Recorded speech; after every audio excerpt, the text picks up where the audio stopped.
अस्सलाम वालेकुम। बिहाड़ी goat farm Muhammad Shahid. हाँ जी वीरो की हाल आ, ठीक हो? हाँ जी वीरो, सारे वीरां नूं ईद उल फितर मुबारक होवे ते उम्मीद है कि मेरे वीर सारे खैरी सलामती होणगे ते ईद मेरे वीरां दी ठीक ही गुजरदी होएगी।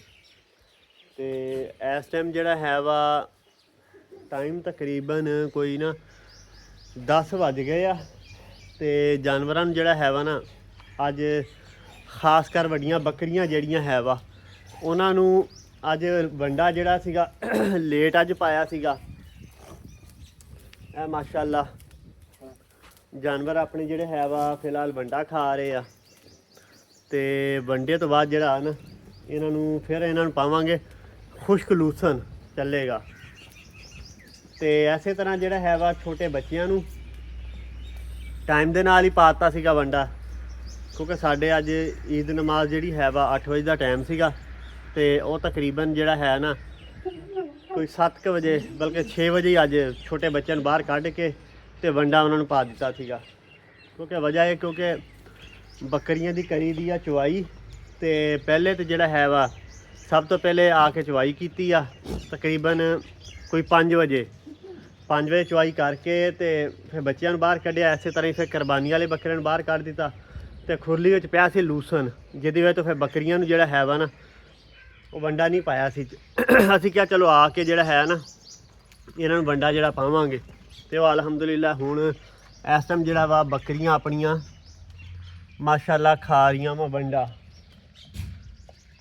तो अज दा दिन उम्मीद है इंशाअल्लाह अच्छा ही गुजरेगा।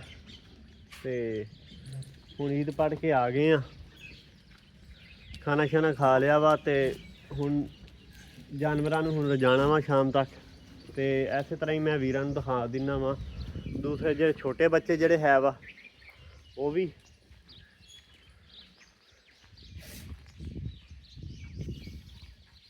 हाँ जी वीरो ए देख लो जी माशाअल्लाह छोटे बच्चे वंडा वुंडा खा के ते कुछ हजे भी खा रहे आ, कुछ जड़े वो साइड पे होए आ।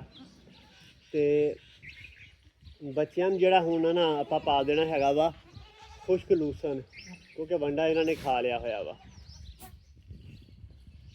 आ देखो ते बाकी जेड़े वीर कहते हैं कि कोई भी इस तरह का त्यौहार आंदा वा ईद या कोई भी इस तरह का कोई मौका तो काम की रूटीन जी है वा वो बस उस हिसाब नाल अपनी सैट कर लो तो कोई टेंशन नहीं है। अलहमदुलिल्लाह हुण जानवर तुहानूं दिखाते आ तो इस तरह ही जिहड़ा है वा सारा दिन वो गुजरना वा।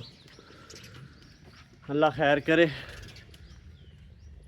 बाकी मेरे वीर दुआवां की याद रखियो जिथे भी मेरे भरा बैठे आ, खासकर ओवरसीज़ पाकिस्तानी सारिਆਂ ਨੂੰ मेरी तरफों और बिहाड़ी गोट फार्म की तरफों दिल की गहराइयां तो ईद मुबारक। ओके जी, अस्सलाम वालेकुम।